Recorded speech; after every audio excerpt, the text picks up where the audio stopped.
दिवस करायचं म्हणलं जोपर्यंत माणूस नारायण होत नाही तोपर्यंत पारायण करायचं असतं. नारायण झालं ना पारायण बंद झालं तर चालेल. काही महिला काही पुरुष म्हातारे वयस्कर म्हणते महाराज आम्ही आंधळे माणसं आहे, आंधळे म्हणजे आम्हाला वाचता येत नाही. बरोबर आहे, नाही वाचता येत ना टेन्शन घेऊ नका. ज्ञानेश्वरीवरून नुसतं रोज 2 पानावरून बोट फिरवा. तुम्हाला आशंका आहे ज्ञानेश्वरीवरून नुसतं बोट जरी फिरवलं तर ज्ञानेश्वर महाराज तुमचं बोट आयुष्यभर सोडणार नाही. ही ताकद आहे. आज आळंदीमध्ये दोन्ही डोळे नसलेल्या माणसाची ज्ञानेश्वरी पाठ. लक्षात घ्या बरं का. ज्ञान होई मुढा अति मूर्ख त्याला. ज्ञानेश्वरीने एकदा कृपा केली ना महाराज की मूर्खातला मूर्ख सुद्धा शहाणा उठून कंबर बांधून लोकांना 2 तास कीर्तन सांगतो. नाही कळलं का तुम्हाला? अरे रेड्याच्या मुखातून वेद बोलून घेण्याची ताकद आहे. सानप महाराज 2 तास कीर्तन करतील याच्यात नवल काय? ज्ञानोबराची ताकद आहे. म्हणून या 2 गोष्टी. मग माझं माहेर कोणतं आहे? पंढरपूर. आता मला माझ्या माहेराला जायचंय. बस साधू संताला विनंती केली तुम्ही सनकादिक संत भरविता कृपावंत एवढा करा उपकार सांगा देवा नमस्कार अनाथ अपराधी पतित परिपाया वेगळा नका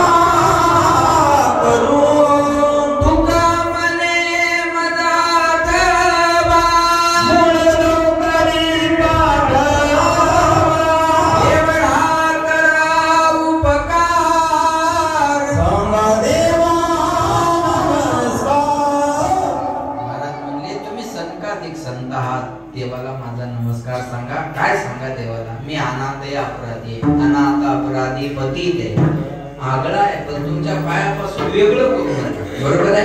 ऐका बरं का. अजून सांगू तुम्हाला पांडुरंगाच्या वारीमध्ये हौशे नवशे गौशे सगळे असतात पण देवाला विनंती करतात बा असो नसो भावालो तुझी आठाया कृपा दृष्टी पाये मदकड पंढरी राया. आमच्या अंतःकरणात भाव असो नसो काय असं आम्हाला माहित नाही पण तुझ्या दारात आलेलं आहे भाऊ. नैया ले चल परली पार कन्हैया ले चल परली पार जहाँ विराजे राधा रानी अलबेली सरकार कन्हैया ले चल परली पार कन्हैया ले चल परली पार. आता ही आमची दोरी तुझ्या हातात आहे. बरोबर आहे ना. ही पैल तिराला ही नौका आमची तुझ्या दारात आम्ही आलेलो आहे. म्हणून महाराज म्हणले मी अनाथ अपराधी पती दागळा पण तुझ्या पायापासून वेगळं करू नका. तुका म्हणे मज बोला तुका म्हणे मज आठवा आणि मूळ नोकरी कोणाला तरी मला घ्यायला पाठवा. मग जगाचा मालक तुकोबारायला घ्यायला आला. बघा पाहुणे घराशी आजी आले ऋषिकेशी काय करू उपचार खूप मोडकी झरझर दरदरीत पाण्या माझे गांधील्या कन्या. देवाला खायला कन्या दिल्या. ऐका लक्ष द्या माझ्याकडे. झोपडं होतं तुकाराम महाराजाचं पण त्या जगाचा मालक येऊन बसला. श्रीमंती असावी कोणती? मनाची. श्रीमंती कोणती असावी? मनाची असावी. आता त्याच्यापेक्षा सचिन पेक्षा श्रीमंत माणसं गावात असतील पण वडिलांच्या निमित्तानं एवढ्या डेरीनं कार्यक्रम करण्याची हिंमत सगळ्यातच नसत. मनाची श्रीमंती ज्याच्यात आहे तेच हे करू शकतात.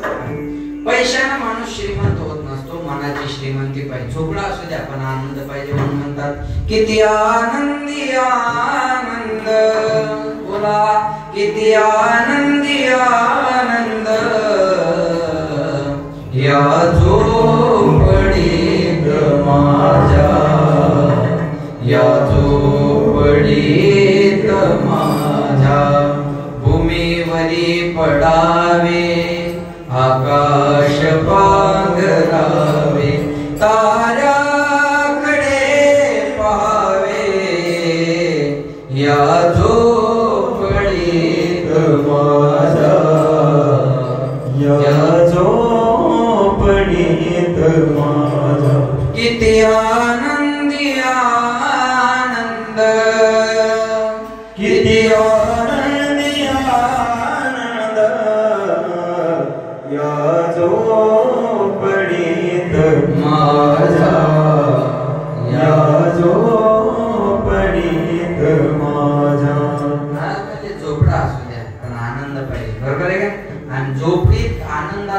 आनंद येऊन बसला होता. आनंदाद्वय नित्य निरामय जे का तुकाराम महाराजाला म्हणजे चला मी तुम्हाला घ्यायला आलो. महाराज म्हणजे मी एकटा येणार नाही, माझ्या बरोबर कोणाकोणाला यायचं विचार द्या. म्हणून महाराज गावात आले. आहे का बरं? गावात आले आणि म्हणले चला माझ्या बरोबर मला भगवंत घ्यायला आले, चला माझ्या बरोबर वैकुंठाला मला भगवंत घ्यायला आले. कोणी महाराजाच्या शब्दावर विश्वास ठेवला नाही. तुकाराम महाराजाला लोक पागल म्हणते, भजन करणाऱ्याला लोक पागलच म्हणतात. आम्ही एखाद्या घरी गेलो का ती बाई म्हणते महाराज आमच्या मामाला देव आवडत नाही, आत्याला देव आवडत नाही, माझ्या नवऱ्याला देव आवडत नाही, पण आमचं पोरगं मंदिराशिवाय राहतच नाही. कस काय पागल जन्माला आलं काय? आमच्या कुडी नव्हते आयसे हे जी पिशे जन्मले किंवा निवडले भजन करणाऱ्याला लोक पागल म्हणतात. तुकाराम महाराजाला लोक पागल म्हणतात. लोक कधी कोणाला पागल म्हणतील सांगते नाही. तोंडावर एक बोलतात माघारी बोलतात, तोंडावर म्हणतात काय सांगत महाराज सुंदर कीर्तन करतात, माघारी मूर्ख आहे ते त्याला. 15 मिनिटं महाराज लेट झाला तर लोक महाराज आलेत का म्हणतच नाही. आलं करती आलं करते गेलं करते. बरोबर आहे. एका गावातून मला कीर्तनासाठी म्हणाला महाराज तुमची तारीख पाहिजे. म्हणजे कधी? ही तारीख. म्हणलं खाली नाही माझ्याकडे. नाही नाही म्हणजे तुम्ही जर आले नाही तर आम्हाला सप्ताहच करायचा नाही. म्हणलं करा नाही तर नाही करा तो तुमचा प्रश्न आहे. आणि ते बैठकीतून फोन लावला त्याला कट करायचं ध्यान नाही. त्याच्या जवळ बसलेलं म्हणजे काय म्हणले महाराज फोन लावणार म्हणे नाही म्हणतात. त्याच्या शेजारचं म्हणे लाव दुसऱ्याला फोन द्यायचा बाप दुसरा. ही परिस्थिती लोक मानतात त्या भ्रमात राहू नका. Depend on situation. माय हो बोल 4 माशी पडली तर 4 काय करता? फेकून देतात. आणि तू 5 माशी पडली तर तू फेकून देता. बोला कशाला फेकता? माशीला नुसतं फेकता, अगोदर चोपता मग फेकता. मग खिचूस म्हणतात. चहा फेकता तू का फेकत नाही? चहा 5 रुपयाचा आहे फेकाय परवडतो, तू 1000 रुपयाचा आहे माशी फेकाय परवडतो. वातावरणानुसार माणसं बदलत असतात ना. माणसं गरजेनुसार जवळ येतात, सोयीनुसार दूर जातात. पागल म्हणजे लोक तुकाराम महाराज. कोणी महाराजाच्या शब्दावर विश्वास ठेवला नाही. शेवटी तुकाराम महाराज घरी आहे. कोणा जरी विश्वास नाही ठेवला माणसाला अपेक्षा कोणा असते? बोला बायको करून सोनू माझ्यावर भरोसा. बायको करून अपेक्षा असते ना. पण गाव विश्वास ठेवल बायको ठेवलंच का नाही शंका आहे. बरं का? माणसाला नोबेल पुरस्कार मिळू द्या, बायकोनं मान्य करावा. याच्यापेक्षा मोठा पुरस्कारच नाही. याच्या मोठा पुरस्कार नाही. मला तुकाराम महाराज घरी आले म्हणले जिजे तू तरी चल माझ्या बरोबर वैकुंठाला. जिजाबाई म्हणे हे बघा तुम्हाला जायचं तर जा, करमलं तर राहा, नाही करमलं तर तुम्ही भी मागे. वैकुंठ शब्दाचा अर्थ पत्नीला सुद्धा न कळावा एवढं विलक्षण जीवन महाराजांना. महाराज म्हणजे नका येऊ माझ्या बरोबर, मला वाट लावायला गोपाळपुऱ्यापर्यंतच नाही जमत पंढरपूरच्या वारीला यायला. आपण जाणाराला तर गावाच्या बाहेर वाट लावा. चालेल बाबा त्याचं दर्शन घ्या, त्याला म्हणा आमचा निरोप पांडुरंगाला सांगा. अडचण काय आपल्याला? आपल्या गावातून 10-5 वारकरी जात असते तर गावाला आनंदानं समोर येऊन त्यांना वाट लावलं पाहिजे. अहो आमचा निरोप सांगा बरं देवाला. निरोप देवाला आमचा सांगून द्या तुम्ही, लक्ष देऊ नका. असे केलं पाहिजे का नाही? म्हणजे मला वाट लावायला तर चला. देव आणि परिसरातले लोक महाराजाला वाट लावायला येतात. आणि मग महाराज या जगाचा निरोप घेत असताना म्हणतात बाबा ज्यांच्या पर्यंत मला जाऊन पोहोचता आलं नाही तर सर्वांना सांगा महाराजांनी तुमची आठवण केली. आम्ही जातो तुम्ही कृपा सुद्यावी सकळा सांगावी विनंती माझी. वाड वेळ झाला उभा पांडुरंग वैकुंठा श्रीरंग बोलावे तो.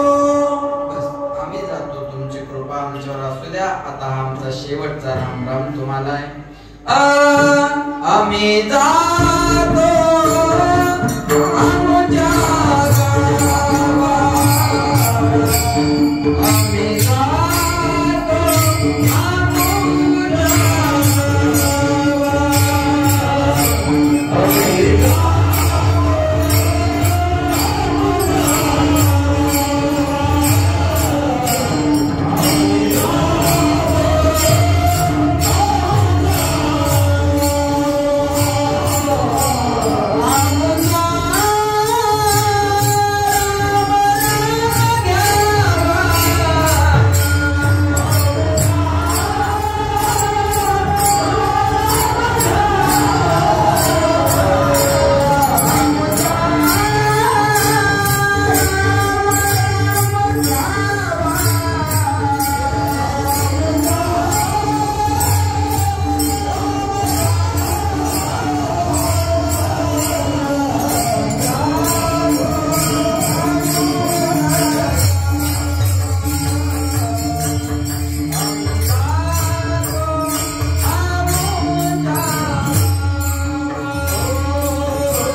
गाथा वाचून आपला माता जाग्यावर आणा, गाथा वाचून आपला माता जाग्यावर आणा।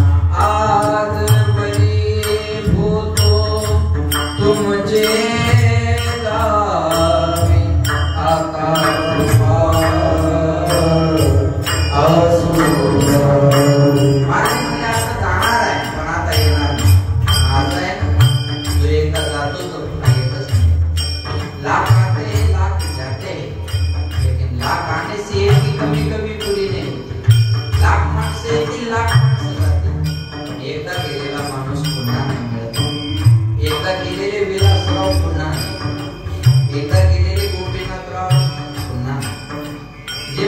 आता गेला तो पुन्हा मागायला, एकदा गेलेले सुखदेव राम पुन्हा पाहिला महाराज म्हणले आता जाणार आहे पण आता येणार नाही, आता नाही येणे जाणे सावध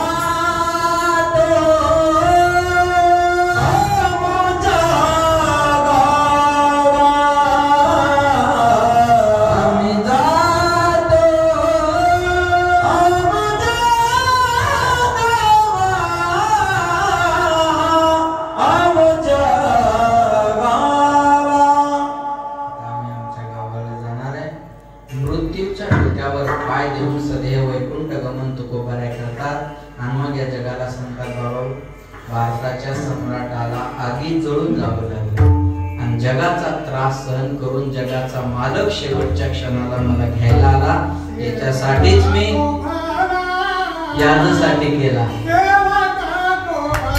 पहिलं चरण